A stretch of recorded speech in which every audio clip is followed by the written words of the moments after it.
எடப்பாடி பழனிசாமி தன் நிலைப்பாட்டில இருந்து மாறி இருக்கிறார்.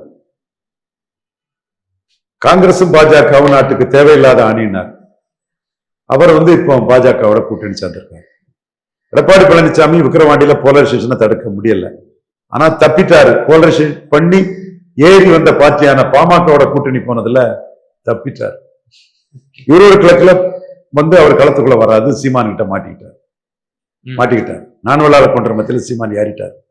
16 விழுக்காடு வாக்குங்கிறது பெரிய விஷயம். அது தமிழகம் முழுமைக்கும் பொருந்தும். சோ சீமான் எடப்பாடியை பாதிப்பதுங்கிறது நிலைப்பாட்டில் எடப்பாடி மாறினது, விக்கிரவாண்டி ஈரோடு கிழக்குல எடப்பாடி நிற்காதது.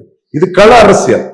துப்ளக் வித்யா சொல்லுது கற்பனை அரசியல், ரங்கராஜ் பாண்டே சொல்லுது கற்பனை அரசியல், 8 சொரக்கா அரசியல். நான் சொல்றது கள அரசியல். கள அரசியல்ல சீமான் நிமிர்ந்து நிற்கிறாரு. 214 போடுறாரு. எல்லா தொகுதிகளுக்கும் வேட்பாளரை போடுறாரு. இப்ப விஜய் 214 போட போறாராங்கிறத பொறுத்திருந்து பார்க்கணும். போட்டால் பாராட்டுவோம், போட்டாவிட்டால் நாம் சொல்றது கரெக்ட்னு சொல்லுவோம்.